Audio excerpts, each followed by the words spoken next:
thank you, first of all, thank you for allowing us to be here, inviting us to be here.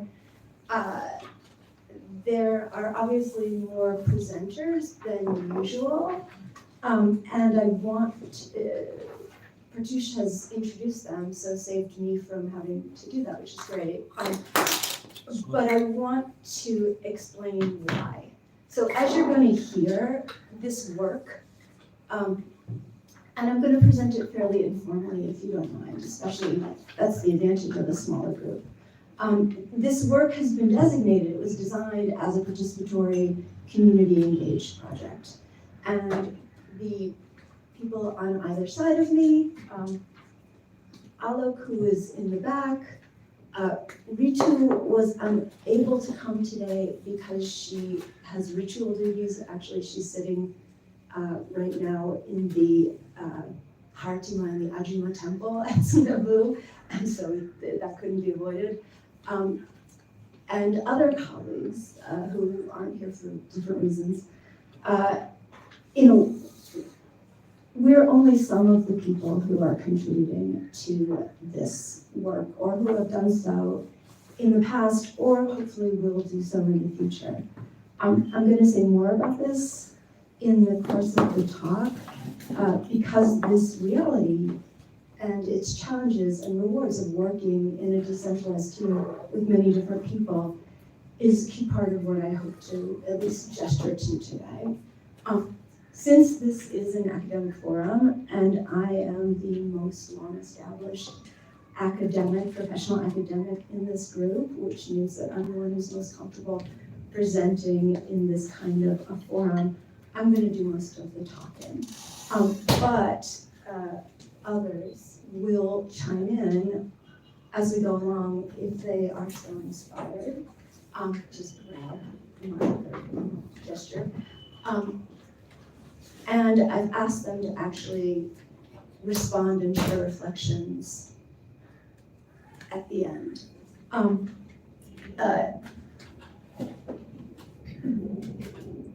Being a professor, it's really hard for me to resist the opportunity to hear myself talk and to hear myself talk at length. But even if I am the main voice for a bit, it's really important to me to make very, very clear that these are folks who have been involved in the visioning, in the design, in the research execution, in the management, in the planning, brainstorming, troubleshooting, I mean, every aspect of the project in different ways. So they're not the only ones. I want to gesture to our Buddhacharya, who would be here except that he's on pilgrimage in Bulgaria right now. Jim Mahaney, who works at UNC, he's in computer science in the computer science department. Purushottam Awal, who's probably right now actually doing some of the computations for this project, even though I said please come to the talk instead of getting that done. There are many others. These folks are not token partners in this project. You need to hear them and see them as people who've been involved from the very beginning, and you'll hear about that. So the other thing I want to say, just before I start moving on this, is that we're still very early in this project. In a certain way, its roots began in 2018, and we started moving on it in 2022, so you might think that it should be done or close to done or at least midway by now. I'll talk about why it hasn't been. You might be able to figure it out as you hear the participatory elements and some of the challenges of that. But everything that I'm going to show you is still at the beginning, and a lot of what I'm going to say we're doing, we've got a proof of concept, but it's also aspirational. So hear it in that way, and also take that as an invitation to chime in with thoughts. This is an iterative process. Changes are being made, or always being made in response to feedback and reflections. We would love it. I'll speak for everybody here. And also, if you are interested, I'm extremely, I sometimes say omnivorous because it sounds better than inquisitive. But like, I'll find a way to plug you in and have you be involved. So if you're inspired, don't hesitate to come talk to one of us. Okay, so long and abstract title. This is what I hope the presentation will do. I'm going to talk about what is this project called Swayambhu Stories. What do I mean by and what are the quote unquote challenges and affordances of decolonial goals and methods, and then we're going to share what does this project look like from different positionalities and different perspectives. You're going to hear mine, and then you're going to hear other folks. In as much as there's an argument, it's going to be indirect, and it's going to largely be about methodology. There's a tendency in many areas of the humanities and human sciences to devalue projects and work that doesn't perform a certain level of abstraction by connecting to theoretical claims and aspirations in very explicit ways. Methodology as a concept often falls subject to this because it's thought of as something that you just do, you execute the best practices, and you're just supposed to use the right methodology. But as you listen to this project, I hope that you will come to see how problematic I think it is actually to take method as merely something to be executed. I think that that's the surest possible way to simply reproduce the status quo, both socially and in terms of knowledge. And I hope that you'll join us really in thinking about how to use this project to think concretely about the ways that scholars bring knowledge into the world using techniques and methods that assume and embody assumptions that are inseparable from forms of power and social relations. And to also think about how you could use this project, or help us to use this project, to think about ways to produce new types of knowledge, to produce new kinds of methods, and thus to bring new imaginaries and ideally, it's a little utopian, but worlds into being. So, here is the official title of the project when I present it to the University of North Carolina, which, bless their hearts, as we say in the South, has sent me here to do this, or given me the time. Here's the description, or pieces of the description, that I use both to the university and in talking to other kinds of organizations. So the quick summary: it's a public-facing, community-engaged project that uses digital technology to document and preserve the unique cultural heritage embodied at Swayambhu Stupa, Swayambhu Maharjan, while making stakeholder knowledge immersive exploration of and virtual pilgrimage to this regionally significant and UNESCO recognized World Heritage Site accessible digitally, right, on the web, to people across the Himalayas and the world. Goals include conserving, preserving material cultural heritage, documenting immaterial cultural heritage, elevating stakeholder voices and empowering state caretaker communities by elevating their voices and their presence publicly. There's a participatory structure, so we're trying to work internationally and figure out good ways to actually do that. Skill training and technology transfer and technology sharing are part of the project design. And then the inclusive project output that is imagined advances and acknowledges the presence of and tries to advance different goals, diverse goals, held by different stakeholder communities to Swayambhu with different relations to the place and to our project. How did it come about? In 2018, and for a while, I've been teaching Buddhism at UNC, and I try really hard to present Buddhism as a historically and culturally embedded, embodied tradition. And my students get really good at sort of talking about sort of how all of these ideas are related to and emerge in the context of historical and cultural realities and so on.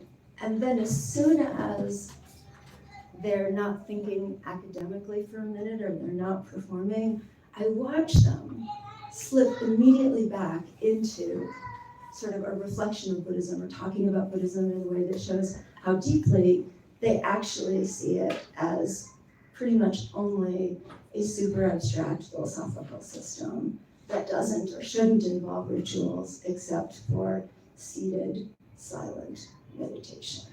So disavowing all of the embodied cultural elements of it, making it sort of a very pure religious thing, bounding it in many ways.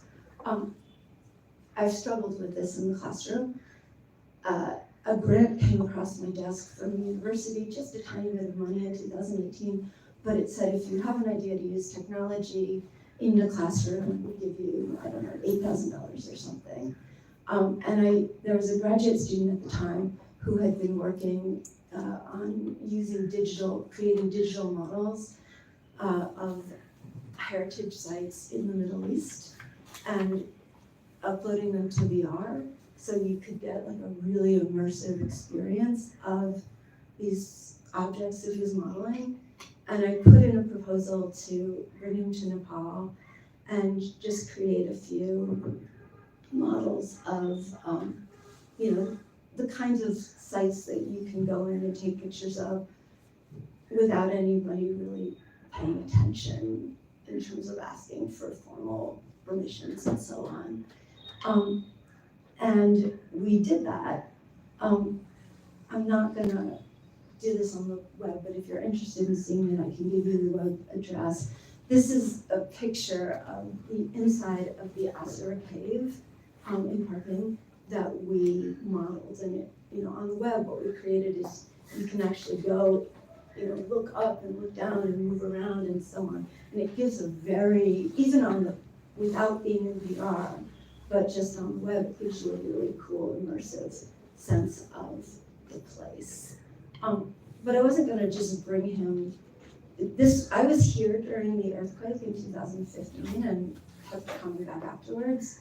So I experienced really intensely and directly the challenges, the way that heritage sites were damaged or destroyed in the earthquake, and also the challenges of rebuilding them when you didn't have architectural drawings and models and things like this that the architects and engineers on this team can share more about.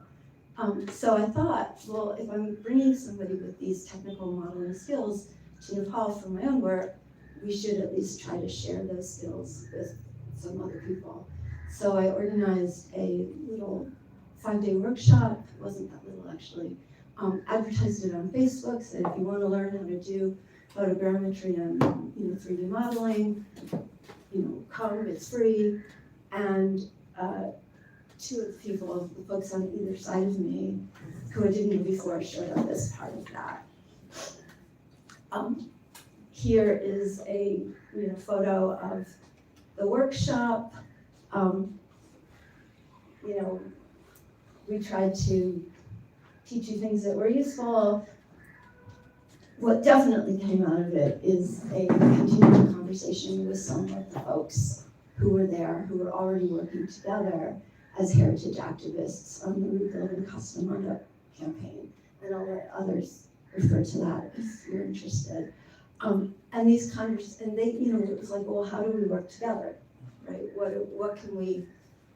How can we continue to build on different skills? Pandemic intervened. We kept talking. Raj was particularly good about Zooming every couple months. And as sort of we came out of the pandemic, there was a proposal to work together with Bikram Newar, which was the group, the organization that had been formalized, sort of formed by the folks who were working on the Castamanda campaign, the activists. Is that a fair assessment of how you feel about? Okay. So I came. I didn't know most of them. They didn't all know me very well. But we began a summer of visioning and experimenting, and I talked about what I wanted to get out of this project and my values and goals, and they talked about theirs. These are pictures from workshops that we did, and what Alok came on board at this point, sort of through various connections. And what came out of it is this, a commitment to a project that would combine a conservation quality 3D digital model, so preserving tangible heritage, allowing, creating the kind of material that would allow, if Swayambhu were damaged, it to be rebuilt exactly as such. And Alok and I tease each other because I say, there's nothing traditional or authentic about rebuilding after an earthquake or destruction exactly as it was, right? This requires, would involve crazy new skills like we're developing. But Raj, other partners, value this. Kathmandu municipality values this. And so we're trying to provide it. And at the same time, we're doing oral history interviews and various kinds of interviews with different stakeholder groups to create an archive of intangible heritage related to Swayambhu, and using Swayambhu to talk about really, as a focal point for Himalayan Buddhism more broadly. And then curating. So you've got these long, some interviews are short, some are 2 hours, some are more. The idea then is to curate those long interviews. They'll be saved in a searchable archive that will be available to scholars and also to members of the community. But to work with stakeholders to actually curate it, to decide, to find sections, 30, 90 seconds to 5 minutes, no longer than that, sections of these interviews where the stakeholders are talking about things, or sharing information that is really important to them, that they identify as something that the world should understand about Swayambhu or about Buddhism or about heritage, Nepali cultural heritage, and then uploading them into the model in ways that will allow you to click on, say, a prayer wheel, and the face of a lama from one of the gumpas, pops up and explains what a prayer wheel is and how mantras work. And say you click on another prayer wheel, and a old man pops up, and he's talking about how when he was a little kid, he didn't really go to school, and so his grandpa used to bring him to Swayambhu because his grandpa would come every day and do puja, and he would lift him up and help take him around and teach him to spin the prayer wheels, and how much fun that was, and how much part of his childhood memory that is, and how he likes to do that with his granddaughter too, or he would like to do that. But now, starting at 3 years old, families are sending their kids to preschool, and so everything is different, right? Et cetera, et cetera. Another one Buddhacharya, hereditary Swayambhu priest, talking about what it's like to be born into the responsibility of caring for the temple and caring for the gods there. And his initial sort of resistance, he wanted to go abroad when he was a teenager, but it was made clear that that wouldn't be possible, although others now are. But how his mind changed over time, and he's really proud of this connection now, et cetera, et cetera. So this will be ugly for 1 second, but I'll show you just a very crude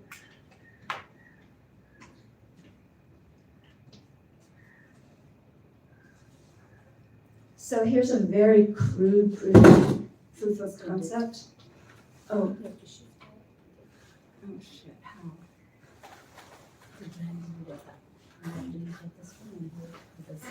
This one is extended. Or you have to duplicate it once again. Okay, maybe I'll show this at the end, actually. It would be better to show it now, but I don't want to take up other people's time with too much technology. No, actually, there's a whole bunch of things I want to do, so let me keep talking and You drag गर्दिउँ duplicate गर्यो भने अघिको presentation slide मा गाह्रो हुन्छ. So you're all seeing how much, I'm not kidding when I say that, like, we are all problem solving in this project.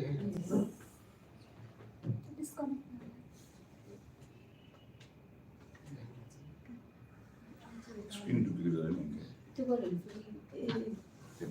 presentation slide Oh, I don't care what it means, it's not that important.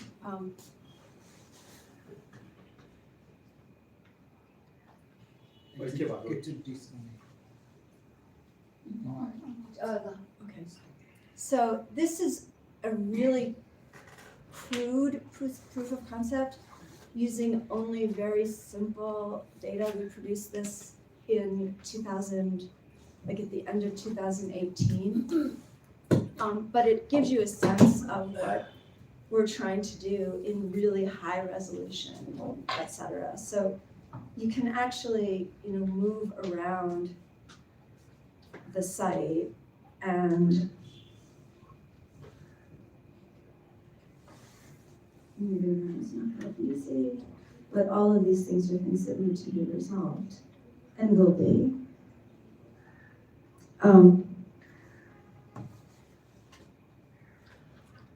And I want to show you how the annotation works, and the easiest way to do that is just to reload this.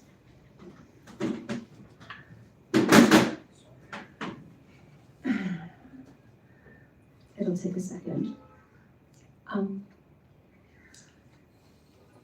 While it's loading, let me talk a little bit about sort of the two parts and where we are now. So one part of the project is the actual technical visualization and modeling work. And, that's what produced this, and that's what will produce something much, much, much better than this. But here we go. And as you can see, that involves a lot of web design. So we need to come up with a website that not only is super clear and can show a model that's, to the millimeter accuracy, but also, you can actually navigate in a good way. Oh, come on. I need to go back. And because we don't have money, we struggle with this. I'll just put that out there. If we could hire somebody with the skills to build the,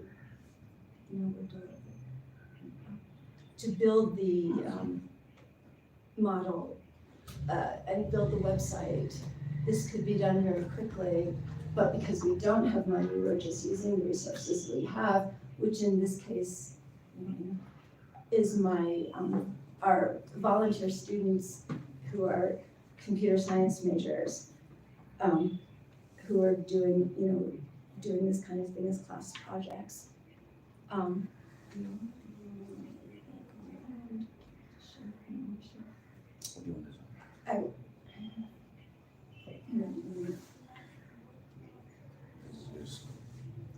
Yeah, but it's.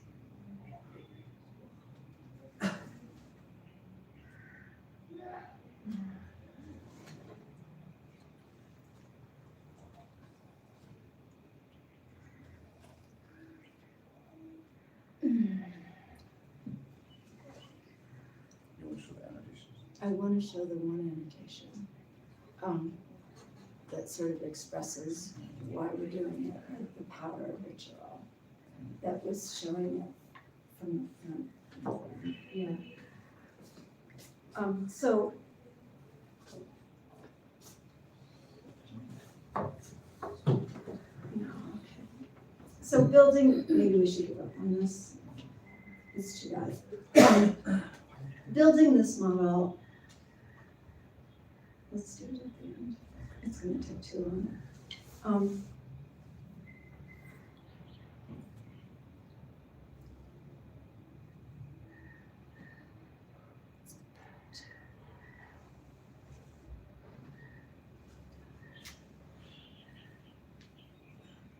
So building this model, oh no, you're going to get the whole thing. We're going to have to do it again. We're not going to bother.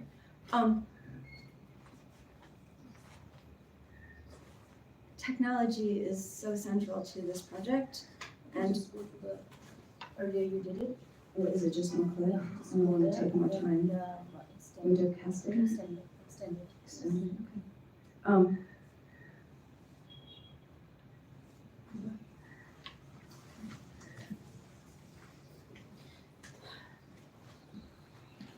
So technology, as you can see, is key to this project. And as we are demonstrating, it's really one of the, it's what enables all of this to happen. And it's also one of the biggest challenges. And the biggest challenge is that we've got the digital modeling uses 3 different data sources to get the full model. One is drone-based, and that Raj can talk about that. One is LiDAR, it's a laser scanner. So we've rented a laser scanner and brought it to Nepal during December of 2023 and did an initial series of scans. And then there's photogrammetry that is done, thousands of individual pictures with cameras that then get linked and laid on to the drone and the photograph and the laser data, which are necessary for the precision, but don't give you a really accurate, good look. And so you need that photogrammetry to make it really real. We literally, and we haven't even finished scanning, getting the whole site, have billions of triangles. The amount of data is more than any computer can handle all at once. So in theory, we know how to build a model in this way. But what we didn't realize was that there's a reason that nobody has tried to do this kind of a scale and complexity outdoor scene with many, many, small chaityas and all sorts of objects, as part of it in the environment before, which is that anybody who knew how the technology actually worked would have known it really how insanely hard it is to do it. But we didn't. So we started it, and we're figuring out ways to make it work. But it's slow, and it requires care. We've used this to train a Nepal-based team to have these modeling skills. which was part of the aspiration of this. Although communicating back and forth, like following up, not just data capture, but actually doing the modeling has been really tricky because it can take 10 hours for something that's done at UNC by volunteer students to download in the computer that we, top of the line computer that we brought to Nepal so that the Nepal team could work on it. And then if there's a power cut or something, we start all over again. So it's happening, but it's slow and it's tricky. Here's what we've got now. And this is, these are screenshots I'm not gonna go to show you on the web itself. But you can see, how much precision there actually is. These are screenshots of 3D models.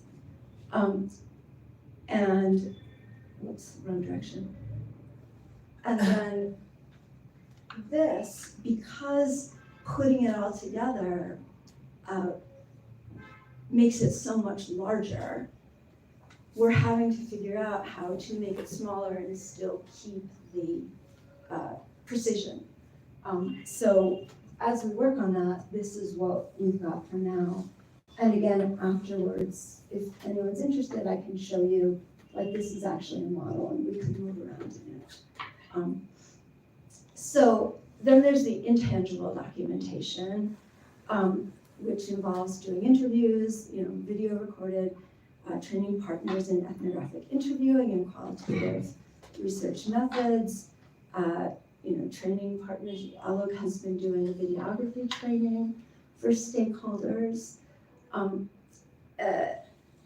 There's a lot I could say about interviews. Some of you may be familiar with Charles Briggs' work that makes a very compelling argument that interviews are not a normal, natural, transparent form of communicative interaction that is well suited to, that is always well suited to eliciting what is actually going on in people's minds and experiences, that it tends to, as a genre of communication, because of the way that it positions people vis-a-vis one another and encourages certain kinds of speech, it highlights certain things and pushes back others.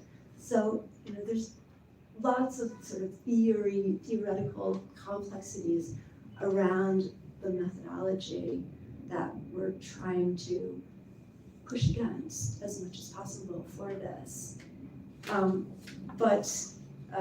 I'm happy to talk about that afterwards, but the short, dirty version is that we're doing interviews with, and aspiring to do interviews with multiple stakeholder communities. Swayambhu has multiple stakeholder communities that overlap and sometimes disagree and sometimes are internally split. And to actually achieve what the project wants to achieve, we need to include all of that. So it's quite a daunting project, but this diversity is, what makes Swayambhu unique and special. And it's one of the things that I want to show through this complete website. So at first I was working with Bikram on these interviews, and these guys, I'm looking at Alina right now and other teams, are pretty skilled and experienced interviewers. When I came back this fall, I got a leave to work on this, everything had changed. And the folks that had been available and had time and were working with me during the summer of 22 and 23 now, had gotten married, were having babies, had gotten other jobs. Buddhacharya itself had contracted with UNESCO and the Kathmandu municipality to do really good things, but that meant deadlines and deliverables, so they weren't available in the same way. And that changed the work. It pushed me in a direction that I would have gone anyway, to reach out and like lean more intensely into working with stakeholder communities. And so Ritu, who's not here, her participation came out of that, where she's been, I started doing trainings with Buddhacharya youth, hoping that maybe they would be interested in these skills, and as a way of letting folks know about the project in subtle ways. And a team sort of came out of that I've been working really closely with, and that includes Ritu. So we now have over 100 files of different video files of different lengths and degrees of depth. So there are multiple folks from the Buddhacharya community where we've really been investing the most. What's our time? We started at 3:10. Okay, where we've been investing the most.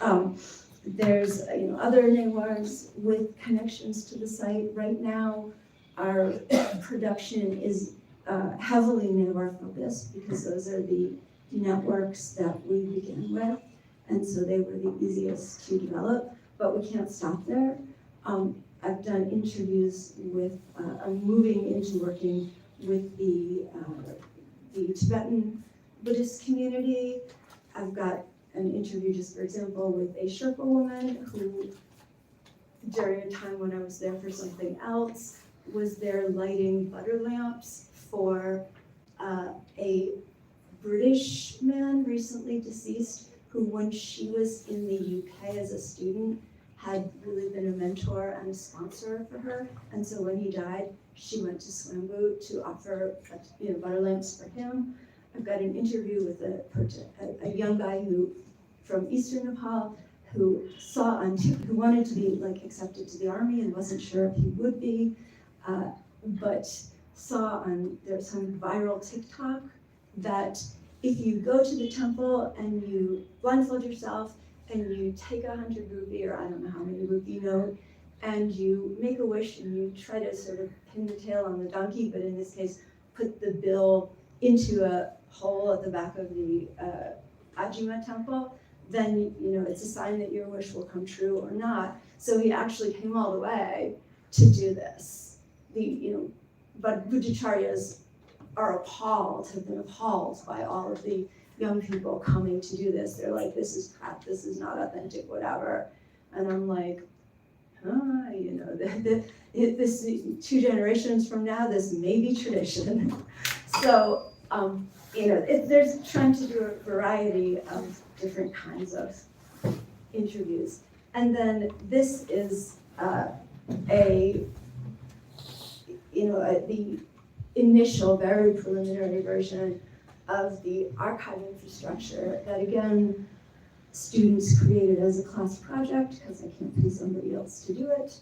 And you can see that they're, we have to, redo the website and so on. They're highlighting what they do, but you'll end up with a website that you can use keywords for natural language search. Like, I'm interested in women, you could say to the program, I'm interested in learning about, gender, women's ritual, or women's whatever, and it will search through and give you a list of interviews where that's coming out.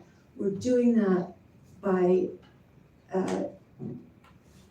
using AI and using AI to translate it. If you look at this translation, you can see that it is profoundly imperfect.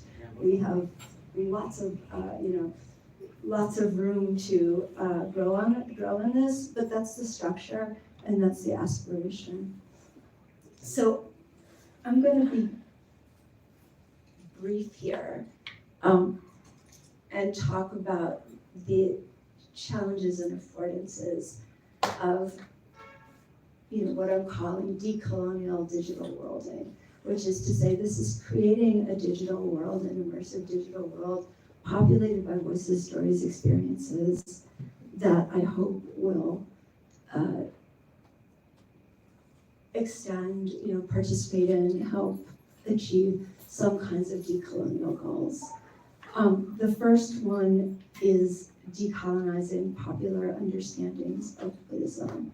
The short and dirty version of this is that the version of Buddhism that is so common in the world today, that my students, take us through, that all of you, I'm sure, have been exposed to, that says that, Buddhism is this abstract philosophical system associated with mindfulness and meditation and pure spirituality, and it's a matter of the mind, has colonial roots. Basically, it's been talked about a lot, but it's been sort of referred to under the rubric of modern Buddhism. So I have some pictures of this, but Gregory Chopin has shown that the way that it came about is, or one way that it came about, is that the first folks to study and sort of create narratives of what Buddhism is in colonial languages were themselves Protestants. They grew up in Protestant environments, and they brought those Protestant sort of assumptions and biases to the work that they did and the knowledge they produced. So Protestantism, European Protestantism, is, defines itself against Catholic traditions by dematerializing, abstracting religion. So there's an idea that authentic religion is embodied in the word, right, in the spirit, and there's a devaluation, an aggressive devaluation and rejection of materiality and ritual. So that's associated with Catholicism. That's rejected. No ritual, no candles, no icons, none of this. What do we do as Protestants? We study the text. We internalize the word. The authority is entirely located in the text, and that's what we practice. So this is an idea of religion that is completely dematerialized and disembodied and delocalized. They took the assumption that this is what religion is and started studying, what they would then come to call Buddhism. And so they focused, not on archaeological evidence, only on texts. They looked for, abstract philosophical truths, and they did not, consult with or take into account the knowledge of the actual Buddhist practitioners around them, who they saw as practicing something that was contaminated by culture and, had been through a decline that they associated with South Asian and Asian cultures, and that they thought was what justified European colonial superiority anyway. So they took what they thought it should be, they used their methods, and they produced this idea of Buddhism that then spread and left us today thinking that, the seated monk meditating quiet is the truest form of practice.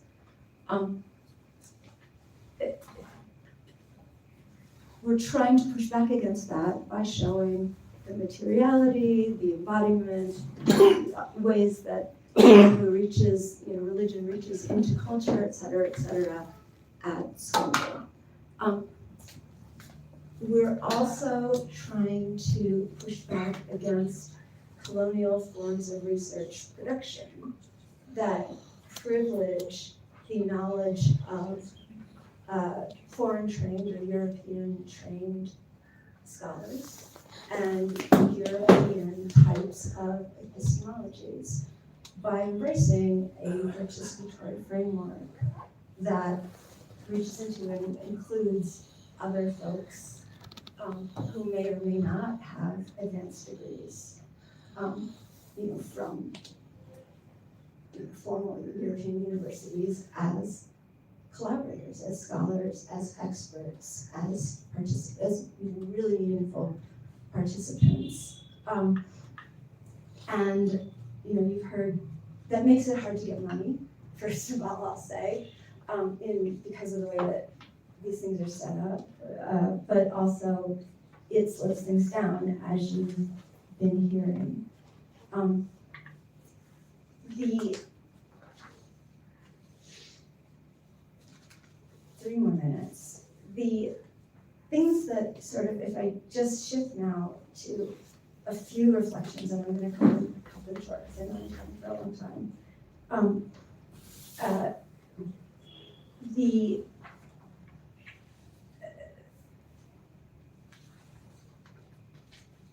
So it tries to be decolonizing as both product and in the process, right, of producing that product.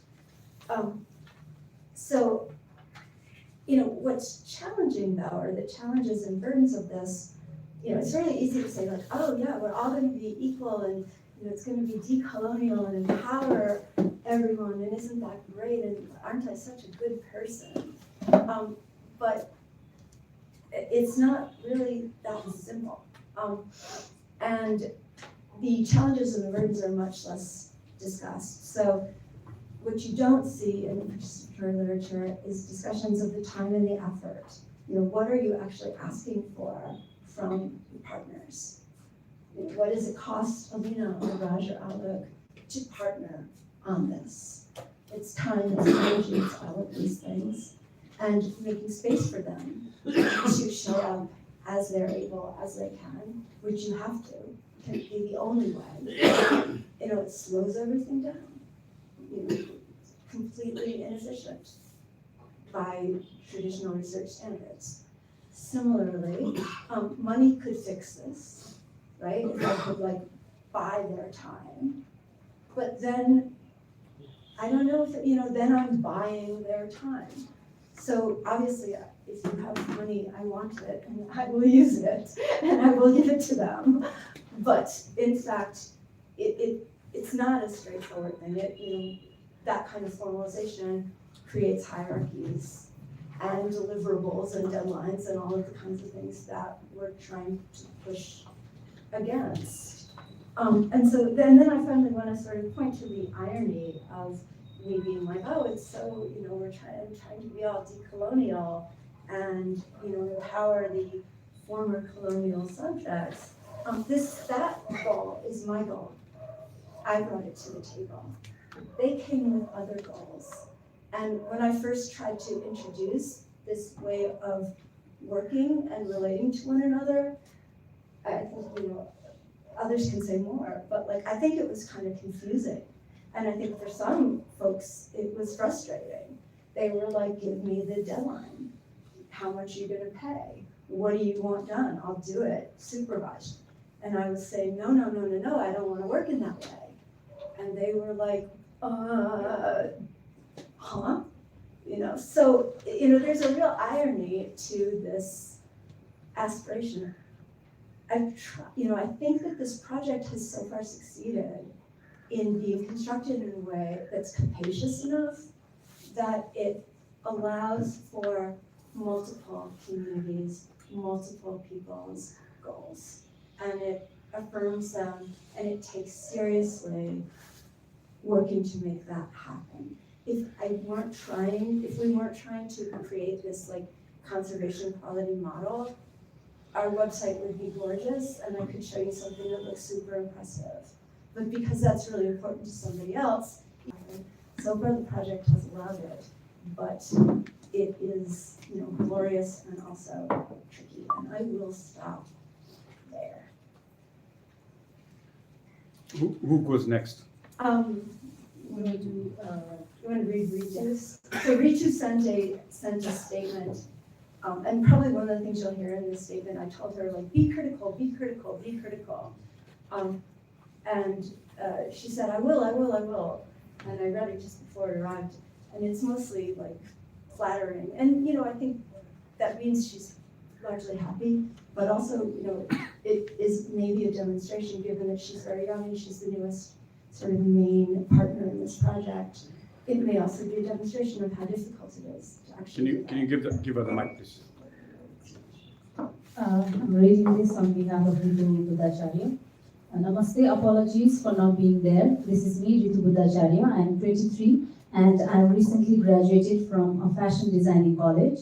Therefore, I have been working with Professor Leve on Swayambhu stories in my spare time.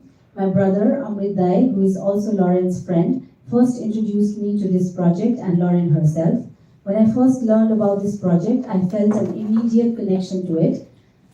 Being a part of Buddhacharya family, it was an opportunity not only to learn more about Swayambhu, but to contribute to something that would commemorate our forefathers' history and customs, while also educating and inspiring the future.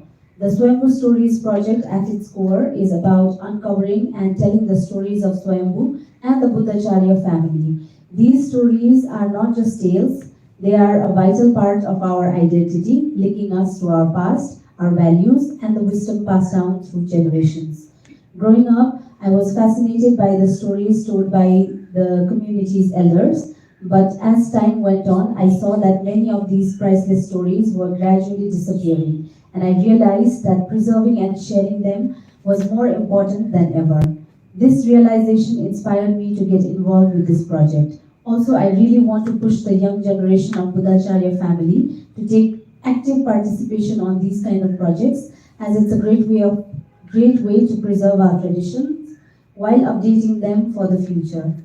Furthermore, this project has provided me and my team with opportunities to learn new skills through workshops and classes. One of the first things we did was participating in the interview training. We learned the key principles of conducting effective interviews, such as active listening and creating a comfortable space for interviewees to share their stories openly. We had the chance to be involved as identifying potential interviewees, suggesting and refining the interview questions. When it came time to conduct the interviews themselves, we are fortunate to be actively involved in many of them.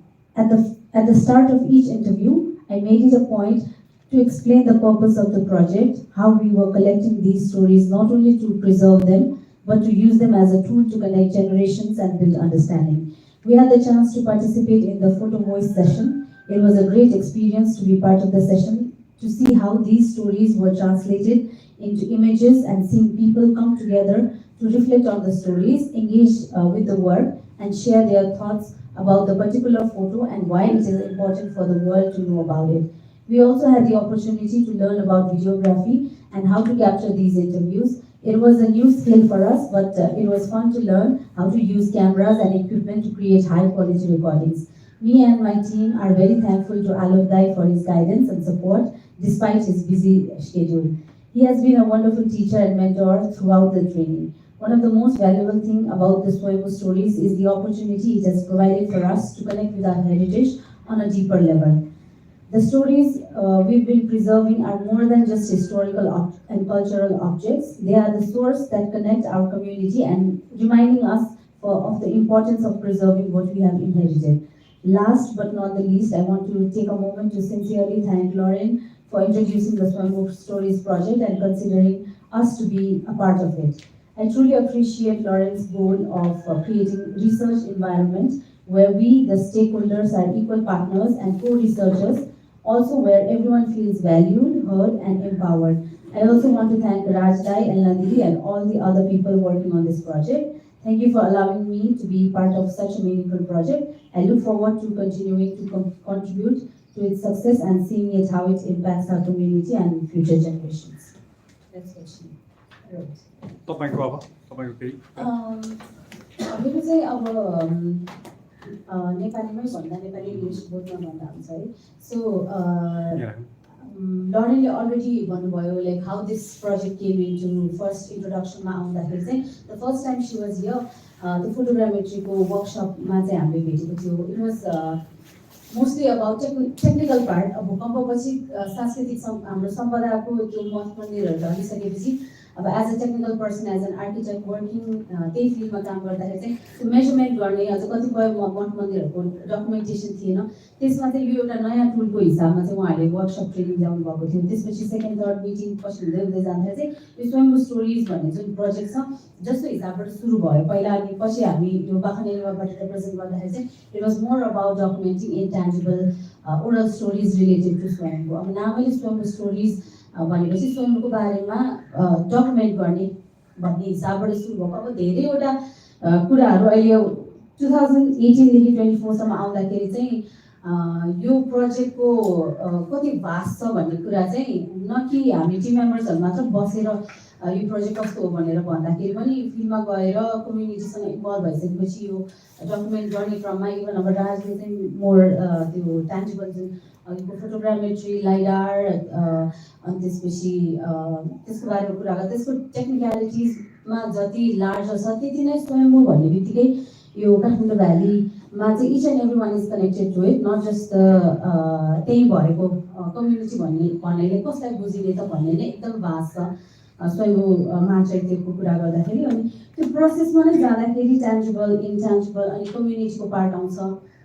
त्यहाँ गएर जसरी as हामीलाई interest हामीले research document गर्नुपर्छ भनेर जानु र अहिलेको फेजमा आएर त्यहीको स्टेक होल्डर्सहरू नै उहाँहरू नै इन्भल्भ भएर आफ्नै कथाको बारेमा डकुमेन्ट गर्नु। म आफू पनि एउटा नेवार फ्यामिलीमा बिलङ गर्दाखेरि हाम्रो पनि सानो गुठी रहेको छ स्वयम्भूमा। सो मैले आफू म आज गुठियार भएर बस्नु र मैले गएर मेरै फ्यामिली मेम्बर्सलाई है यो प्रोजेक्टको लागि इन्टरभ्यू लिँदाखेरिको त्यो डिफ्रेन्स, अनि अहिले आएर जुन यो प्रोसेस अघि भन्नुभयो उहाँले प्रडक्ट र प्रोसेसको कुरा। प्रडक्ट भनेको चाहिँ वाट इट इज, अनि प्रोसेसमा चाहिँ how do we document it. अब यसमा चाहिँ अहिलेको यो प्रोजेक्टमा चाहिँ जसरी स्टेक होल्डर आफै इन्भल्भ भएर अथवा जस्तो काइन्ड अफ इन्फर्मेसन आउँछ त्यसले नै यसलाई एकदमै भास्ट बनाएर लग्छ र यो प्रोजेक्ट चाहिँ कतिसम्म हुन्छ त भन्ने कुरा चाहिँ नट स्योर अबाउट इट। किनभने सुरुमा इट वाज अबाउट सोच्दाखेरि चाहिँ सबै कुरा एउटैमा जहाँ गएर चाहिँ एउटा वेबसाइटमा गएर you will find everything about Swayambhu 3D मोडलमा यहाँबाट भर्चुअल रियालिटीको कुरादेखि लिएर तपाईँले हरेक स्टोरीको कुरादेखि लिएर त्यो वेबसाइटमा सबै कुरा हुन्छ। अनि सो द्याट मान्छेलाई चाहिँ एउटा इमर्सिभ खालको एक्सपिरियन्स हुन्छ भन्नु र अहिले आएर यो लार्जर हुँदै जाँदाखेरि चाहिँ कति गर्ने। अनि मेरो इन्ट्रेस्ट चाहिँ यसमा के हो त भन्ने कुरामा चाहिँ यो चाहिँ झन् डिफ्रेन्ट अनि झन् इन्क्लुजिभ एकदम भास्ट हुँदै गइरहेको जस्तो चाहिँ मलाई लाग्छ है। राज्य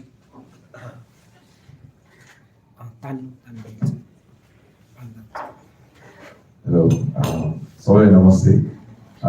सो म पनि लरेन्ससँग भेट भएको त्यही फोटोग्राफी प्रोजेक्टमै थियो। आलोक दाई अलिना हामी चाहिँ यो काठमाडौँ रिबिल्डिङ कमिटी त्यो क्याम्पेनमा हामी त्यो भेट भएको थियो। अनि म चाहिँ यहाँबाट फर्केको थिएँ, त्यसपछि एयरलाइन्समा जोइन गरेको थिएँ। अनि तर भूकम्प गइसकेपछि प्लस त्यति नाकाबन्दी पनि भयो। सो त्यो टाइम मेरो खासै जबमा त्यति रेलवे जानुपर्ने काम पनि थिएन। अनि त्यति बेला चाहिँ फेसबुकमा स्क्रोल गरिराख्दाखेरि आलोक दाई भेट भयो। अनि आलोक दाईले त्यो रिबिल क्याम्पेनको पोस्टर्सहरू पठाउनु भएको थियो। अनि मलाई पनि एज अ कम्युनिटीमा काम गरेको मान्छे, एज अ त्यहाँको नेवारी मान्छे होइन, केही चाहिँ कन्ट्रिब्युट गर्नुपर्छ भन्ने त्यो भावनाले नै त्यो क्याम्पेन जोइन गरेको थिएँ। अनि क्याम्पेन जोइन गर्ने क्रममा रिजा अलिनाहरू उहाँहरू चाहिँ टेक्निकल ग्रुपमा हुनुहुन्थ्यो, सिभिल इन्जिनियर, स्ट्रक्चरल इन्जिनियर, आर्किटेक्टहरू होइन, सबै ड्रइङ चाहिँ कुरा गरिरहनु भएको थियो। म चाहिँ एरोनोटिकल ब्याकग्राउन्डबाट आएको थिएँ, टेक्निकल भन्ने एक्ज्याक्ट डाइरेक्ट केही इनपुट गर्न पनि केही पनि थिएन। त्यही भएर म चाहिँ नन टेक्निकल ग्रुपमै बसेँ, आफूलाई सपोर्ट गर्ने, भोलिन्टियरिङ गर्ने, किन प्रोग्राम्सहरू इभेन्टहरू अर्गनाइज गर्ने होइन। त्यो बेला चाहिँ उहाँहरूको कुराहरू सुन्दाखेरि त मेन प्रब्लम भनेको चाहिँ यहाँ काठमाडौँ भत्किसकेपछि त डकुमेन्टेसन नै छैन, उहाँहरूलाई मेजरमेन्ट्स दिन नै गाह्रो भइरहेको थियो। अनि मैले सोचेँ अब डिपार्टमेन्ट अफ आर्कियोलोजीमा भइहाल्छ त्यस्तो ड्रइङहरू त, तर त्यस्तो पनि होइन रहेछ। नेपालको धेरै मठ मन्दिरहरूको मोनुमेन्ट्सहरू त डकुमेन्टेसन रहेनछ। सो त्यो एउटा ठुलो च्यालेन्ज थियो। अनि सो त्यति बेला बाहिरबाट धेरै प्रोफेसर्सहरू धेरै इन्जिनियर्सहरू होइन अब कस्टमरको त्यो स्क्यान गर्नको लागि प्लस त्यहाँ अरू ठाउँमा हाम्रो जुन तपाईँको डकुमेन्टेसन गर्नको लागि आउनुहुन्थ्यो अनि हामी पनि उहाँहरूसँगै त्यो ट्रेनिङको लागि जान्थ्यौँ अनि एउटा जर्मन टिम हुनुहुन्थ्यो उहाँहरूले चाहिँ आफ्नो स्टुडेन्ट्सहरूले त्यो फोटोजहरू खिचेर त्यो जुन तपाईँलाई त्यो 3D मोडल निकाल्ने ट्रेनिङहरू दिइराख्नु भएको छ अनि वाट इज दिस भनेर भन्दाखेरि दिस इज फोटोग्रामेट्री भनेर भन्दै थियो अनि can I also join this training होइन न this is only for our special students भन्नु भयो अनि मलाई त्यस्तो खतरा त के हो के हो म झन् जान मन लाग्यो है हामीलाई चाहिँ त्यो पेपर पेन्सिल अनि त्यो वाटर ट्युबबाट नापेर त्यो गर्नु दिइरहेको थियो उहाँहरूले चाहिँ पुरा क्यामेराबाट फोटो खिचेर 3D मोडल निकाल्न लगाएको थियो एज अ एरोनोटिकल इन्जिनियर मलाई 3D मोडल्सहरू बनाइरहेको थियो त्यो इन्जिन्सहरूको एयरक्राफ्टको पार्ट्सहरूको मलाई धेरै इन्ट्रेस्ट लाग्यो कि त्यसमा अनि गएर सर्च गरेँ सर्च गर्दाखेरि त्यसमा धेरै ट्युटोरियल्सहरू पाएँ अनि यो त डुएबल रहेछ भनेपछि म आफैले पनि आफ्नै मोबाइलबाट ट्राई फोनबाट ट्राई गर्दाखेरि त भयो सानोतिनो त्यति एक्युरेट नभए पनि त्यो आउँछ आयो त्यसपछि म चाहिँ ड्रोनमा अलिक बढी नै इन्क्लाइन थिएँ सो मसँग ड्रोन आफैले बनाएको ड्रोन थियो अन्त ड्रोनबाट तर प्रब्लम के थियो भने हाम्रो मठ मन्दिरहरूको त तपाईँको रुफ्सहरू हुन्छ होइन तर त्यो रुफको त तपाईँ ग्राउन्ड लेभलबाट फोटो खिच्न त आउँदैन त्यसको लागि कसरी अब एरियल फोटो चाहिँ खिच्नै पर्ने भयो सो एरियल त्यो भनेपछि त्यो मेरो लागि एडेड एडभान्टेज भयो अनि एरियल फोटोजहरू खिचेर इन्टायर मोनुमेन्टकै हामी 3D मोडल निकाल्यौँ जुन चाहिँ जर्मन टिमसँग पनि थिएन त्यो चाहिँ मैले अहिले यस्तो एक्साइटेड भएँ फर्स्ट 3D मोडल आउँदाखेरि मैले आएर कुदी कुदी आएर हामी कस्टमरको अफिस आएर अलग दाइले देखाएँ रिजा भाइ अलिनाले देखाएँ यो त गजब रहेछ है यो यस्तो भयो भने त हाम्रो त प्रब्लमै सल्भ भयो भन्ने भयो सो त्यसबाट अझै पनि मोटिभेसन भयो अनि म त्यसपछि काठमाडौँको हाम्रो फाउन्डेसनको 3D मोडल त्यसपछि हाम्रो अलिना त्यो युनेस्कोमा काम गर्नुहुन्थ्यो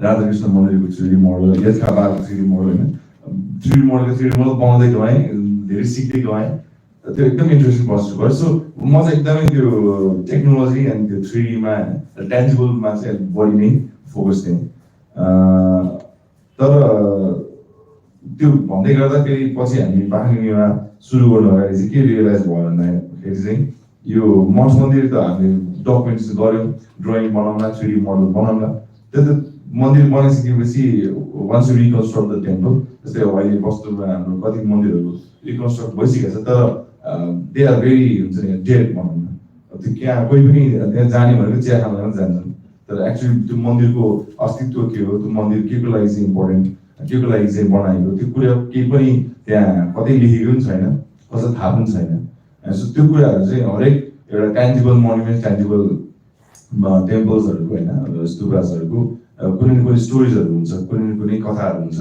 र त्यो कथाहरू भनेको लुकेको हुन्छ र एउटा जेनेरेसनलाई थाहा हुन्छ त्यो जेनेरेसन उहाँहरू पास भइसकेपछि अर्को जेनेरेसनलाई केही पनि यसको नलेजै हुँदैन सो त्यसलाई नै प्रिजर्भ गर्ने हिसाबमा चाहिँ हामी बाख्रा निवा भनेर हाम्रो नन प्रफिट अर्गनाइजेसन हामी सुरु गऱ्यौँ जसमा चाहिँ मेरो आफ्नो पर्सनल इन्ट्रेस्ट भनेको चाहिँ मठ मन्दिरहरूलाई एटलिस्ट डकुमेन्टेसन गर्ने जसले गर्दा अर्को 100 वर्षपछि पनि कुनै न कुनै क्यालामिटिज आउँला फेरि भूकम्प आउँला फेरि अरू केही कारणले नष्ट भयो भने एक्ज्याक्टली त्यही रूपमा चाहिँ हामीले बिल्ड गर्न सकोस् र बाख्रा निवाको पार्टबाट चाहिँ इन्टान्जिबल स्टोरिजहरू कलेक्ट गर्छौँ त्यसलाई चाहिँ कनेक्ट गरिदियो भने एउटा फुल फ्लेज डकुमेन्टेसन हुन्छ भन्ने चाहिँ त्यो धारणाबाट हामीले काम गर्न थाल्यौँ र म आफ्नै हिसाबमा हुन्छ नि लर्निङ बाई डुइङ सिक्यौँ ट्राई गरेँ फेरि मिस्टेक हुन्थ्यो तर ठ्याक्कै फेरि फेसबुकै थ्रुबाट लर्निङको त्यो प्रोजेक्ट हाम्रो फोटोग्रामेट्रीको ट्रेनिङको मैले इन्फर्मेसन पाइसकेपछि म एकदम एक्साइटेड भएँ यो चाहिँ नेपालमै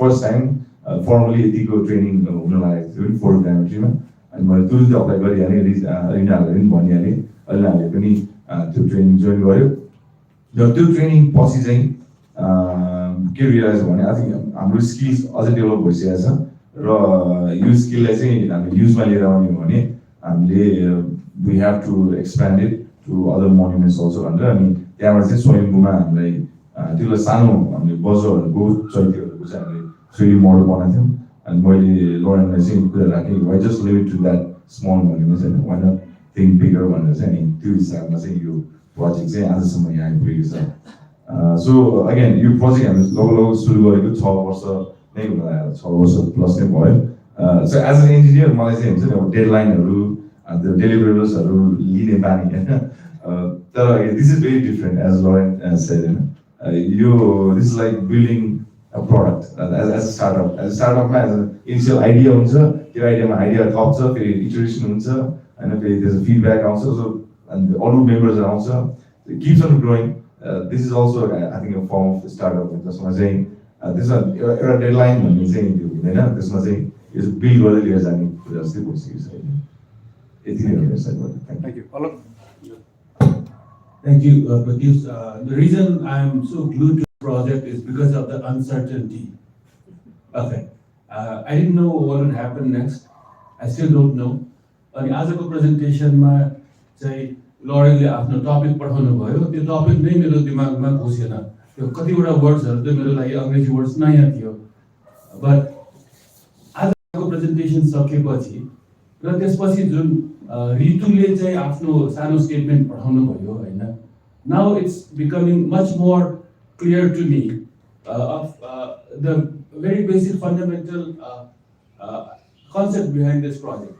किनभने उहाँ जस्तो एस्टाब्लिस्ड एकाडेमिकले सुरुमा चाहिँ हैन लास्ट 3-4 वर्षमा आएर चाहिँ जुन कुराहरू गर्नुहुन्थ्यो हैन, अब म जस्तो कलेज ड्रप आउट, म त एकदम प्राउडली म कलेज ड्रप आउट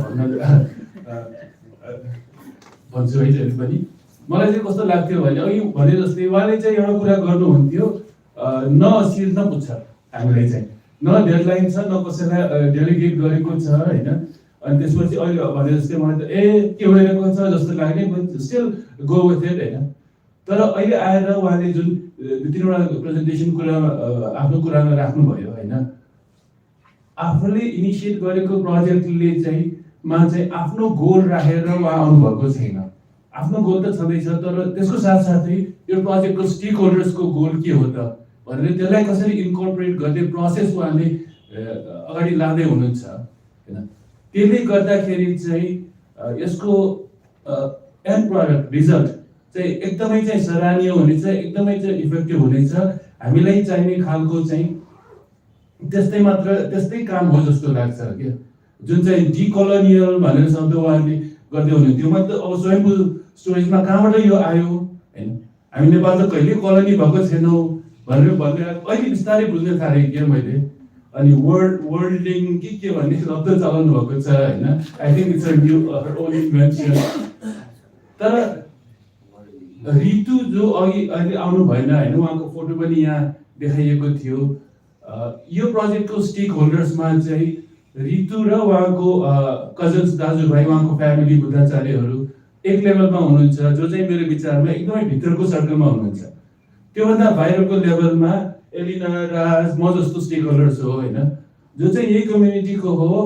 हाम्रो फ्यामिली ब्याकग्राउन्डमा बुद्धिज्म धेरै प्रचलनमा छ, हामीलाई इन्ट्रेस्ट छ, हामीले यसलाई जोगाउनु पर्छ भनेर केही न केही सानोतिनो आवाजहरू आफ्नो तर्फबाट गरिरहेको छौँ हैन। तर आखिरमा चाहिँ रितुको अनि हाम्रै पनि लेभलमा चाहिँ जुन किसिमको एकदमै गहिरो अन्डरस्ट्यान्डिङ यो प्रोजेक्टले ल्याइदिएको छ हैन, त्यो चाहिँ एकदमै एक्जेम्पलरी हुन सक्छ कि कुनै पनि एक्टिभिजम प्रोजेक्टमा, कुनै पनि प्रिजर्भेसन प्रोजेक्टमा यो भित्रैदेखि चाहिँ यसो हुनुपर्छ है भनेर फिलिङ चाहिँ कसैले भनेर होइन कि फेसबुकको पोस्ट पढेर होइन कि भिडियो हेरेर होइन कि काम गरेरै उहाँहरूको चाहिँ त्यो भावना उत्पन्न भइरहेको छ। अनि त्यो चाहिँ यो प्रोजेक्टमा मैले देखेँ, किनभने त्यो स्टेक होल्डर्सको गोल के हो त भनेर उनीहरू आफैले चाहिँ मल्टिपल वर्कसप गरेर, लेखेर, बोलेर हैन, लेक्चर सुनेर, ट्रेनिङमा पार्टिसिपेट भएर त्यो बिस्तारै उहाँहरूले चाहिँ बुझ्दै आउनुभएको छ। त्यो पनि रितु त अलिकति इन टर्म्स अफ त्यो ग्रुपमा एज वाइज मिड लेभलको होला, उहाँभन्दा यङ्गर केटाकेटीहरू पनि हुनुहुन्छ, उहाँभन्दा अलिकति ओल्डर जेनेरेसनको पनि हुनसक्छ हैन। सो आखिर त्यो ग्रुपलाई टार्गेट गरेर I think the last word is empowering गर्न सक्यो भने, एम्पावरमेन्ट इन अ भेरी डिफरेन्ट सेन्स। उहाँले आफैलाई चाहिँ आफ्नो त्यहाँ कतिको क्रिटिकल भूमिका छ त हैन एज अ बुद्धाचार्य, किनभने त्यो भूमिका त मैले चाहेर पनि यो जन्ममा गर्न सक्दिनँ। मैले अलिकति यसपालि राम्रो कर्म गरेँ भने अर्को जन्ममा म बुद्धाचार्यमा जन्म पाउँछ कि भन्ने सोचहरू मात्र हो हैन। त्यसैले चाहिँ आई होप मैले चाहिँ सानो के कन्ट्रिब्युट गर्न सक्छु, म चाहिँ गरिराख्नको लागि चाहिँ तयार छु। Thank you. 5 जना हाम्रो प्रेजेन्टर्सहरू, 1 not in person, but she sent a message. सबैलाई धन्यवाद। अब म फ्लोर ओपन गर्छु र हामी युजली 4:30 मा हाम्रो सेसन सिकाउँछौँ, तर आज उहाँहरूको इनिसियल प्रेजेन्टेसन अलि लामो भएको हुनाले we could probably go on until 4:45 with their permission. अब हात उठाएर छोटोमा प्रश्न सोधौँ। प्रश्न टीका टिप्पणी। One of my questions is, my name is Ravi Pradhan. I belong to Buddhist family and behind the family. They are saying that we are going to preserve the natural heritage of, cultural heritage of Swayambhu, but isn't it at the same point to preserve that natural and cultural is the same? But we are living the natural heritage. Just like I am researching the work in the Swayambhu area, that still there is recorded from 65 species of birds are there in the tables. But still nobody is recounting the bird census in that area. And about also butterflies and reptiles and mammals, they are also the part of the cultural heritage inside the Swayambhu area. I haven't found that story in the Swayambhu story in the lecture. Do you have any other things that you have researched behind that natural cultural heritage? Anybody in the panel? Yeah. Yeah, is anybody? And there are many. तपाईँलाई रोक्ने अब म उहाँको पालो। You want to say something? I can, but why don't you? So, हामीले मैले एउटा fully त होइन, मैले एउटा इन्टरभ्यू उहाँसँग गर्दाखेरि चाहिँ त्यहाँ एकजना बुद्धाचार्य हुनुहुन्छ अमृतजी, उहाँले चाहिँ स्वयम्भूकै बारेमा कुरा गर्नु हुँदाखेरि चाहिँ त्यो स्वयम्भूमा तपाईँले जुन भन्नुभयो नि त्यहाँ भएको बर्ड्सहरूको स्पिसिस अनि त्यहाँ भएको जुन बाँदरको पनि स्पिसिस अनि त्यो बाँदरहरूको लाइफ त्यो जङ्गलसँग पहिला कसरी रिलेटेड थियो अनि over the period of time अहिले हाम्रो चेन्ज हुँदै गइसकेपछि बाँदरहरूले पहिला त्यहाँ पर्टिकुलर फ्रुट चाहिँ त्यहाँ स्वयम्भूको आई थिङ्क त्यो जङ्गलमा पाइने जडीबुटीहरूमध्ये कुनै कुनै चाहिँ वान अफ द एन्डेन्जर्ड स्पिसिसहरू पनि त्यहाँ पाइन्छ अनि त्यहाँ पाइने मुख्य मुख्य जडीबुटीहरूको बारेमा पनि उहाँले भन्नुभएको छ एउटा वान अफ द इन्टरभ्युजमा।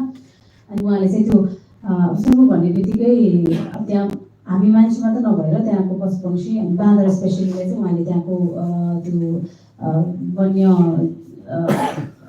भेजिटेसनहरूको त्यो हर्ब्सहरूको बारेमा पनि कुरा चाहिँ गर्नुभएको छ। सो एक्ज्याक्टली त्यसलाई प्रिजर्भ गर्ने भन्दा पनि त्यहाँको जुन पहिला सुरु त हामी अवेर हुनु पर्यो होइन, ट्यान्जिबल कुरा गर्दाखेरि मठ मन्दिर अनि त्यसपछि आएर त्यहाँ बस्ने मान्छे सँगसँगै अरू बस्ने वन्यजन्तुहरू अनि त्यहाँ भएको त्यो स्पिसिसहरूको त्यहाँको हर्ब्सहरू अनि त्यहाँको पाउने विभिन्न एनिमल्सहरूको कुरा, बर्ड्स होइन, बटरफ्लाइजहरूको कुरा चाहिँ मैले एउटा इन्टरभ्यूमा चाहिँ अमृतजीले भन्नुभएको चाहिँ मैले याद गरेको थिएँ। तर त्यसको लागि एक्ज्याक्टली त्यो डकुमेन्ट भइसकेपछि न त्यसको लागि के गर्न सकिन्छ त भन्ने कुरा तपाईँले भन्नुभएको छ ट्रु हो। अहिले रिसेन्टली त्यहाँ स्टडी भएको छ कि छैन भन्ने पनि एउटा चासोको विषय चाहिँ हो।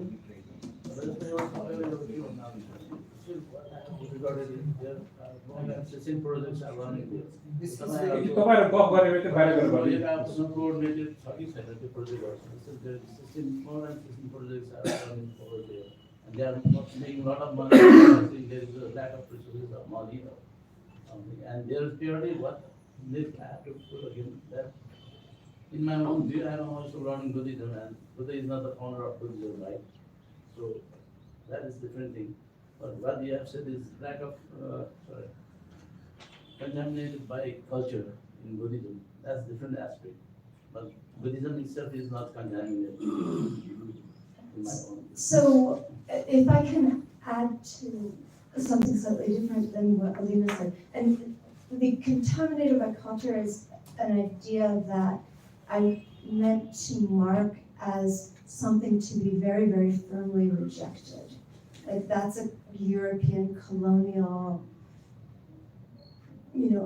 assumption that is based on sort of, ideas of racial hierarchies and so on that I want to contest in every possible way, including through this project. So that was a reference to someone else's thought, not our own. But in terms of what I what I think you're asking, not just what Amrit has shared and what, Kujetbi collected, but what I would say is, it brings up, your question brings up two things about the project that are pretty intrinsic to it.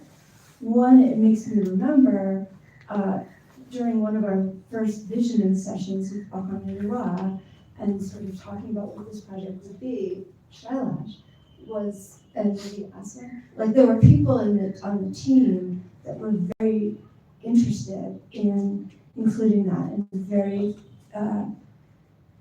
very much wanting to model the entire hill. And we had to talk about sort of what we could do when.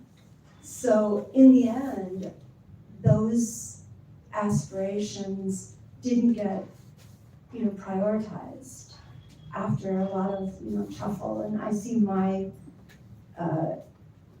role in this. I participate with my own opinions, certainly, but also I really try to be like a facilitator and a moderator, rather than a decision maker or leader. But so, that's there, and there are people who wanted to do that, and we haven't been able to follow up on that. But the way the project is constructed, and you heard both Alina and Raj sort of lament its open-ended nature, and I'm about to make it worse. But if you're doing that research and you have the resources, let's talk. I mean, this is a digital infrastructure. We can find ways to link to it, to fold it in, and so on. If you really care, I would love that to be there. There's absolutely nothing wrong with that being there. Can you? But Sorry. yeah, it's going to be, it shows the tensions of making decisions in a group, where do you start, where do you prioritize, and it also shows the capacity of the product in the end, I hope. I hope you guys can talk after the Yeah. seminar. Nepali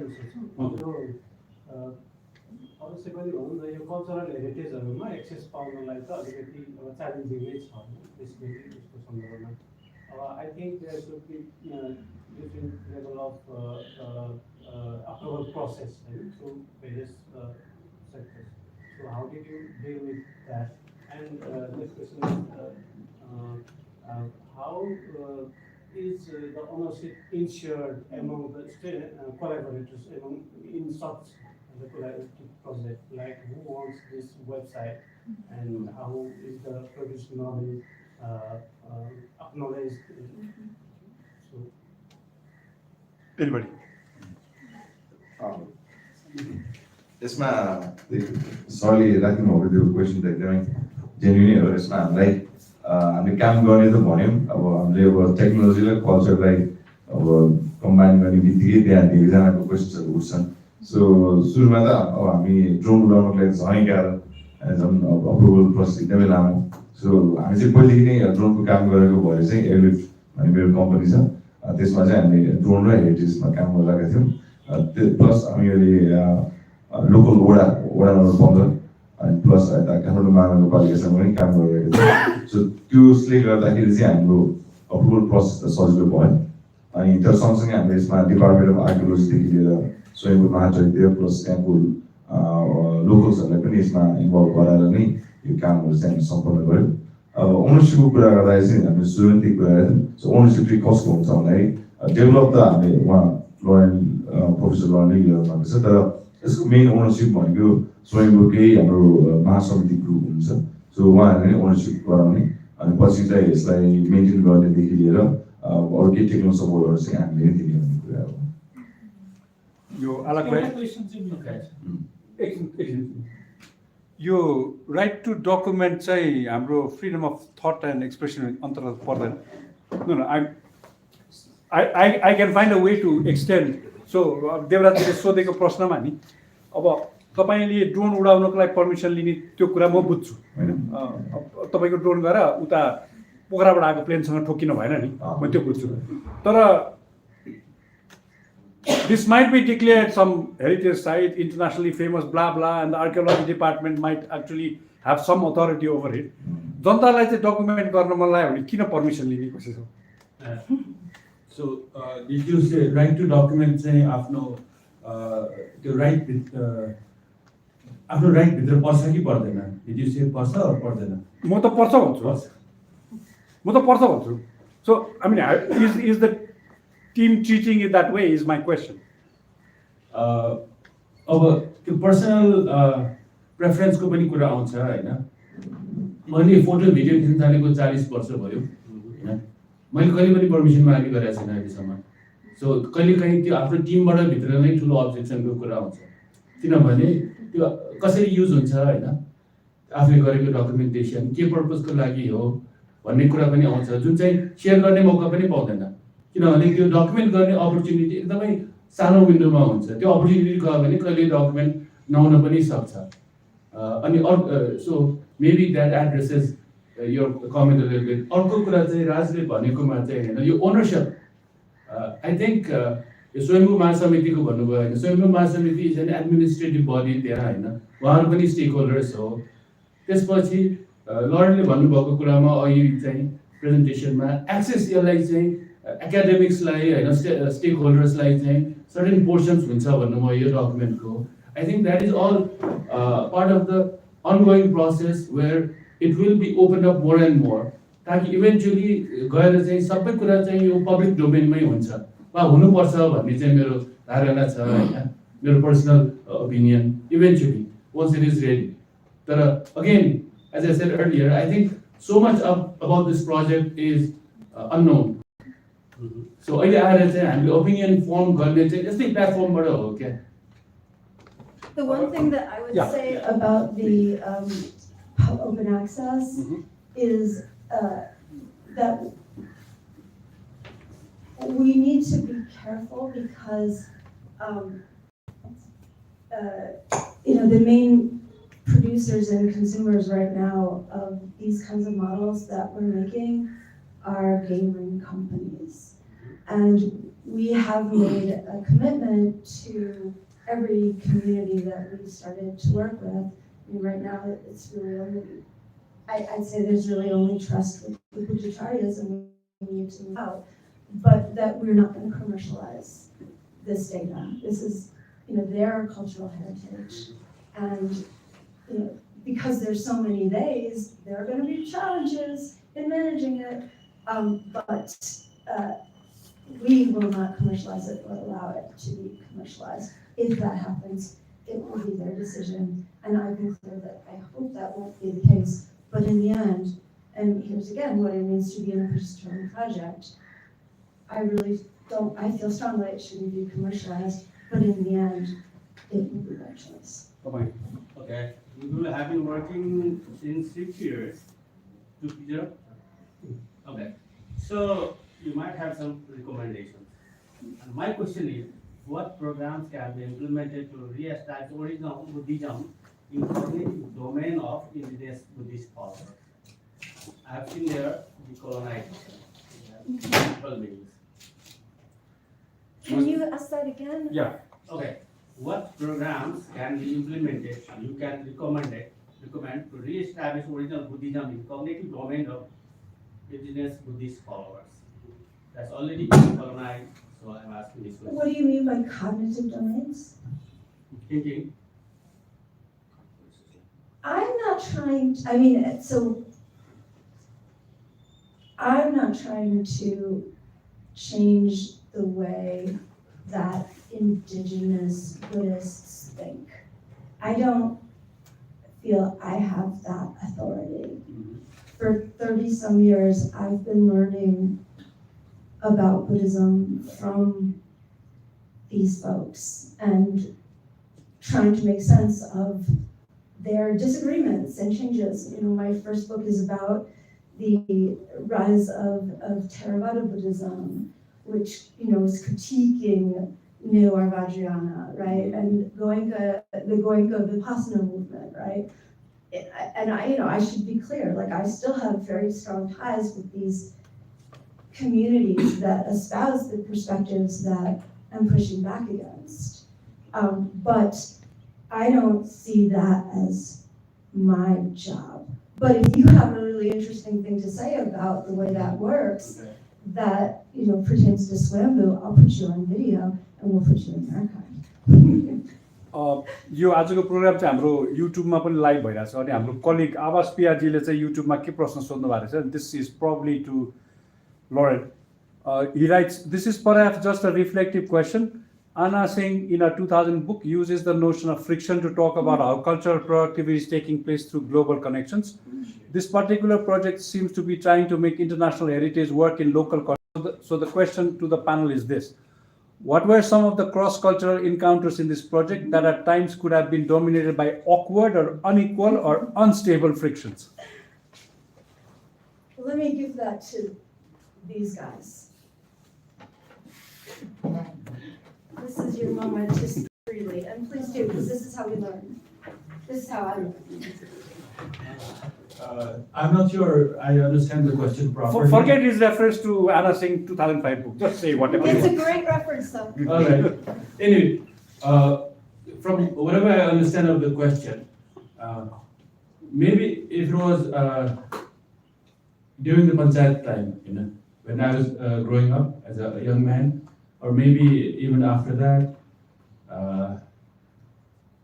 when there was a time when I actually worked for the Social Welfare Council, when it seems the political leadership, the royalty was the head of the Social Service National Coordination Council, the original name, and they thought देश विकासको लागि अब NGOs ले lead गर्नुपर्छ हैन अनि त्यतिबेला when foreign face white skin basically comes in, they come in with a lot of money and स्वयम्भूमा पनि त्यस्तो गरेको देखिएको भने चाहिँ ओहो अब स्वयम्भूको विकास हुन्छ भन्ने ठानेर चाहिँ lots of people would have tried to help or come in or try to benefit from it भने जस्तो होला हैन maybe permissions लिन त्यतिबेला अहिले जुन जस्तो हाम्रो इलेक्टेड अफिसियल्स को वडा नगरपालिकाको च्यानल थियो हैन त्यतिबेला त कुनै दरबारको नजिकको मान्छेलाई कुरुको फोन भन्यो भने हुन्थ्यो होला भन्ने खालको हुन्थ्यो नि हैन त्यो सब अहिले के पनि छैन सो इन दैट वे त्यो डेमोक्रेटिक एटमोस्फियरले धेरै हेल्प गरेको छ although there is only one part of the project हैन अरु कम्प्लिकेसन्स पनि धेरै छ but just going through my own memories of त्यतिबेलाको चाहिँ environment र अहिलेको चाहिँ so that's how I see the difference. Maybe it answered a little bit the question. I don't know. Lauren को के छ भन्नु? I can, but Alina, do you wanna? My whisper was, Alina, time to be critical. Come on, be critical. Say it. I don't know what to say. When has it been difficult? I mean, so the question, as I understand it, is like where is it? When and how has it been difficult? Your expectations versus my expectations, your accountabilities versus my accountabilities or international accountabilities. Like we're obviously trying to work together and make this work. But this is, we have overlapping values, right? They're not identical. Like what you care about, what Raj cares about, what Alok cares about, what I care about, they all come together in a way that so far has worked. And I think we're committed to keeping it work, but it's not the same. So, and we all reflect our own, personal stuff, but also situated positionalities, the community that you come out of, the community that I come out of, where you can talk about decolonial digital worlding and expect that people will understand what that is and be excited by it, right? So, are there moments that you felt frustrated or struggled? Now I'm totally putting you on the spot. At first, before, like you said, you always say, when you first came in with the project, because the first time I met you, it was through the technical workshop, and then suddenly You were so skeptical of me. It's true. I was, because I was trying to understand what exactly, because it was an extended version of that workshop. First, we were all there, technical people working on this training, and then suddenly this Where did you say it? about documenting about survey, and we've been we've been doing bits and pieces of it, and yeah, of course I was skeptical in the beginning, and it took a really long time to actually trust this project. What exactly, because it is still not clear about where we are going to end or how large this project is going to be again, like I said earlier, but that was the time when I didn't have the clarity of the project, so I was like, will it be another project like, later we talked about it, how the ownership of this website will be, because we are documenting and keeping it in a portal because there have been projects in the past where we will be documenting, but all of the authority, the rights of using those documented knowledge would be saved in some archive which is located not in Nepal but outside, and to have access to it, we have to, and we know how difficult it is to access to have to any journals, or even for papers we have to seek. I'm doing my master's, and for any paper we have to log in through some university library accounts, and that doesn't help. And so my first fear was, where is all of this document going, and will it also be stored, all of the raw document, will it be stored somewhere else in some, in one university, in your university, in one of the hard drives there, and we again have to make a long way to go back to get access to those documents. So I can't remember anything else, but that was where I was skeptical in the beginning. Like the last question, sorry, second last one. Oh. धन्यवाद। मैले नेपालमै सोधेँ। You need to go. Thank you. म चाहिँ सुरुमै उपस्थित नभए भएर अब यसको ठ्याक्कै कार्यक्रमको बारेमा त्यति थाहा हुँदैन, तर सहभागीहरूले सोध्दै गर्दा उहाँहरूको उत्तर दिँदै गर्दाखेरि दुई तिनवटा कुराहरू के भयो भने, स्वयम्भूमा दुई तिनचोटि म पनि घुम्न गएको छु होइन। पहिलो कुरा त तपाईँले चाहिँ इथिकल्ली बुद्धिज्मको रिप्रेजेन्टेटिभ्समा चाहिँ इथिक्समा चाहिँ त्यसरी चाहिँ इन्टाइटल्ड छ, जबकि स्वयम्भू काठमाडौँ उपत्यका र समुद्र नेप्लिज रिप्रेजेन्टेटिभ मोडलमा चाहिँ गयो भने अझ यसको हाइट बढ्छ। इभन यो रिलिजियसली बुद्धिज्म नै हो होइन, यसमा दुई मात्र होइन, नम्बर 1। अनि सेकेन्ड वान भनेको त्यो कुन कालमा उहाँले पञ्चायतकी विभिन्न कुरा पनि गर्नुभयो होइन, कुन कालखण्डमा त्यो बन्या जुन छ त्यो इन्टरनेसनल्ली त धेरै डेभलप छ। हाम्रो त्यो पशुपति र स्वयम्भूको त्यो हिटाइ बसाइ त्यहाँको गभर्मेन्टको त्यो रुल रेगुलेसन हेर्ने हो भने अहिले पनि यति कन्जर्भेटिभ छ। पशुपतिमा त अलिकता त्यो मेन्टेन गरेको छ होइन, त्यहाँ चाहिँ कुनै पनि छैन। अब यो बेसमा रहेर मैले क्वेसन चाहिँ के गरेँ भने, नम्बर 1 काठमाडौँ मेट्रोपोलिटन सिटी जुन चाहिँ एज अ गभर्मेन्ट अफिसियलको हिसाबले चाहिँ उसको मास्टर प्लान चाहिँ के छ, त्यो चाहिँ जुन बुद्धिस्ट शब्दको हिसाबले चाहिँ बुद्धिज्म काठमाडौँ उपत्यका र त्यसको चाहिँ एकदम लिड सेन्टर हो, उसको मास्टर प्लान, उसको परियोजना चाहिँ त्यसको कन्जर्भेसनका लागि चाहिँ त्यो कुरा बुझ्यो। अब दोस्रो प्लान, अनि सेकेन्ड वान चाहिँ त्यससँग 4-5वटा स्टेक होल्डरहरू छन् कि, जसरी वार्ड कमिटी, महासङ्घहरू, यो सबैको कोलाबोरेसनमा त्यो त अझ बृहत एउटा परियोजना बन्न सक्छ होइन। तर अब यो परियोजनाले चाहिँ पर्टिकुलरली चाहिँ के कुरालाई चाहिँ लिड गरेर त्यो अरू स्टेक होल्डरहरू चाहिँ कोलाबोरेसन गरेर चाहिँ त्यसलाई हाइलाइट गर्ने हो, यो चाहिँ क्लियर हुनुपर्यो। Do you want to answer that? His second question was very clear. The first one I'm quite confused about. So I think you can. So you can just answer the question that was very clear. So, I mean, it's too bad Rajan isn't here because he's actually the best person to answer this.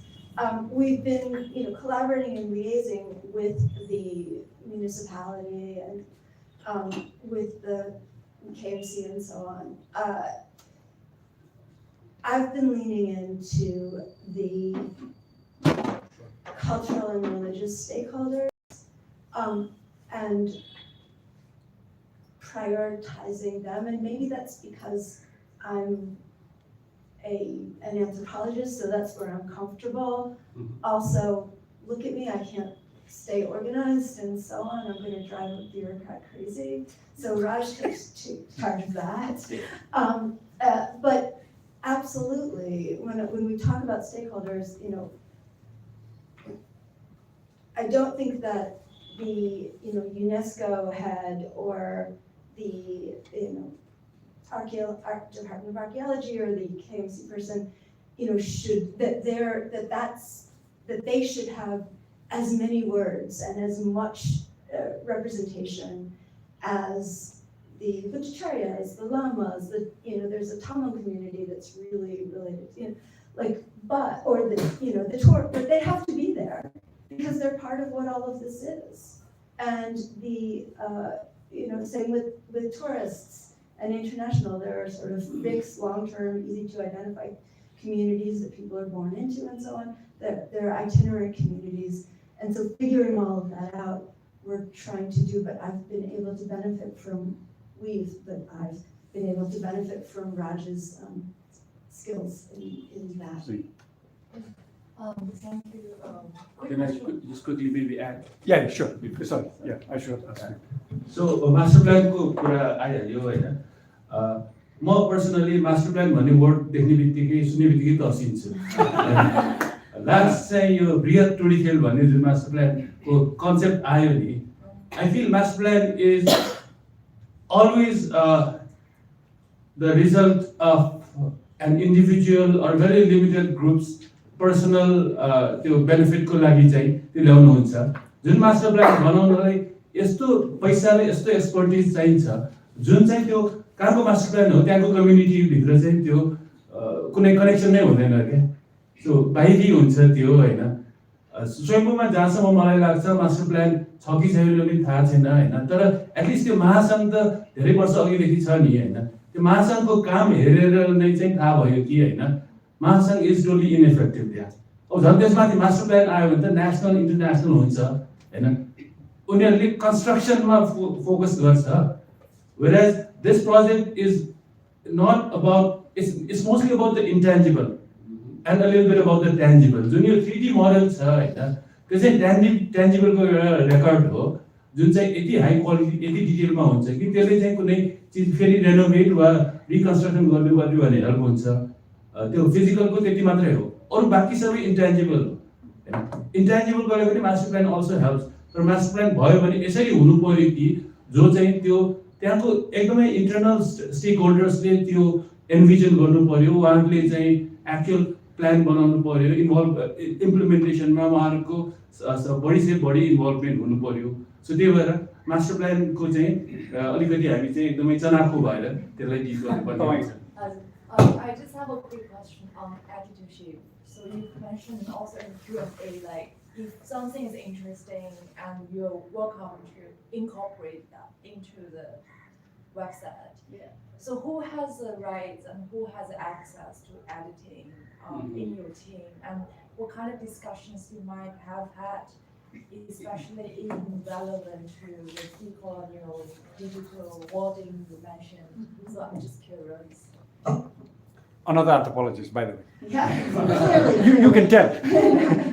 Yeah, I mean, this is tricky, and because you can't give everybody editing access, right? Or at least you create new challenges if you do that. At the same time, I want to turn it over. I mean, this isn't mine and this isn't ours. It will be theirs with others, and I'm certainly going to care about it, but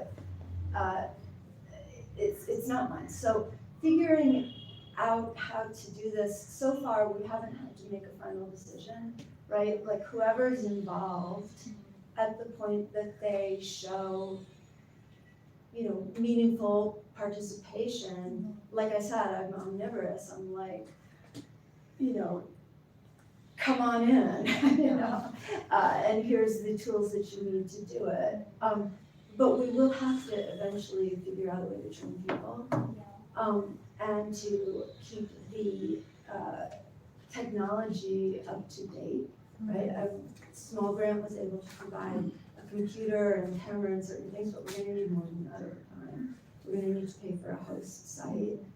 All of these things are kind of indefinite. Like if we get a big grant, then we will turn to them. But right now, because we don't have that, we're sort of, I think Raji used the word iterative. Like we're taking it one step at a time, and whoever's around at that moment, trying to include people, from the past and looking to the future. We're facilitating conversations and deciding as we move forward. Yeah, so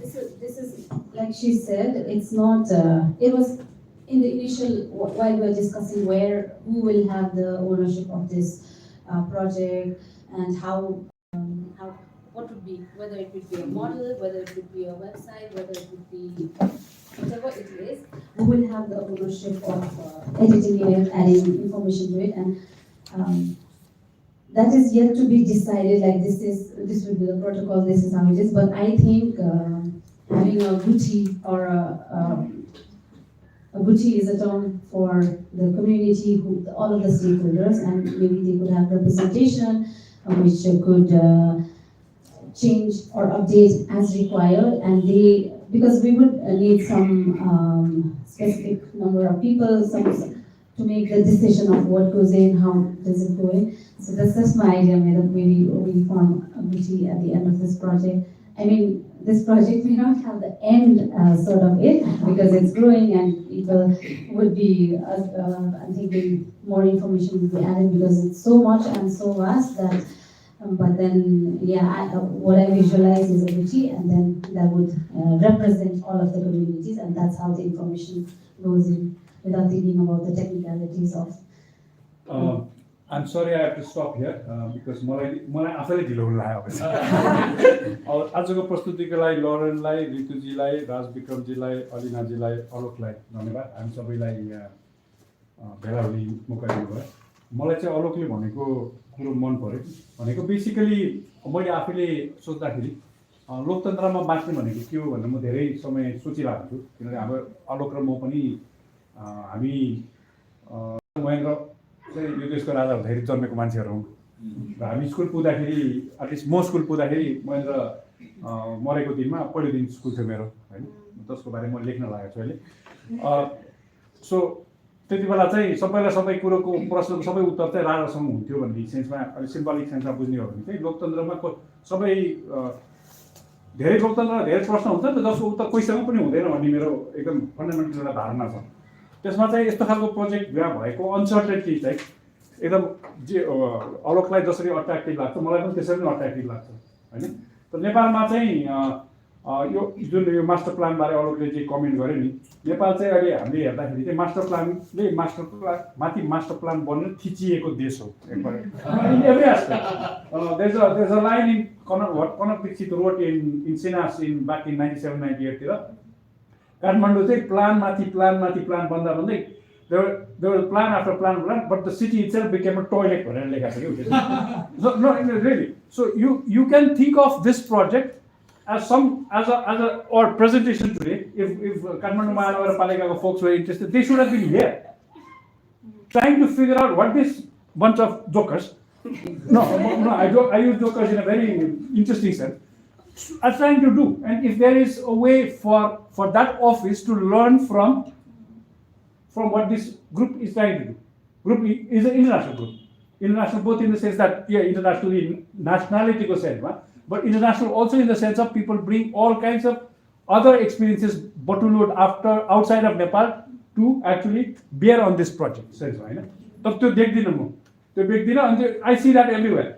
2 weeks ago I wrote about book policy that has been put together by the Nepal government, and it says one line straight, राज्यको समृद्धि भन्ने धारणा विरुद्ध लेखेको किताब छाप्यो भने चाहिँ कानुनी कारबाही गरिने छ।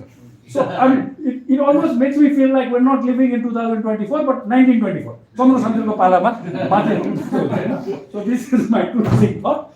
I hope all of you have had something interesting, thought based on the presentations we saw from the 5 colleagues here, if they have time, please feel free to talk to them. Can I get 30 seconds? You can go, Yeah. but to just play this one thing, which is like, let the last word be, come on, let the last word not be ours. Can you wait just a minute? So, Thank you, Pratyush and yes, Martin thank Jota. yes, thank you Is that great? for giving us this No, opportunity. अब तो देखो ना. Okay, so this is a Buddhacharya, priest, an excerpt from his interview. And I've titled it, Worship Gives Life to the Stupa. No life. So here. If we don't do puja or we don't do, then Swayambhu is just like a museum. No life. We are giving life to the stupa. Like if we don't do, then it's just like a museum. You can cover it with glass. Just like a museum, nothing. No life. Just like we have a phone, we have a like expensive phone, like iPhone, like Samsung, but no network, then what is the use of that phone? Just showing people that I have the iPhone, but what is the use of that if you don't have network? The main thing is communication, but if you don't have network, how you communicate? That's the thing. That's the thing. Like if Swayambhu is there, but we are not here, then the same thing happen. There will be no life. Sorry, I missed. Who is this person who is speaking? This is a Buddhacharya, a member of the Buddhacharya family, so Okay. a hereditary priest, and he's talking about why, the role of Buddhacharyas at the temple. Okay. Thank you, guys. So, thank Come again. you. Yeah.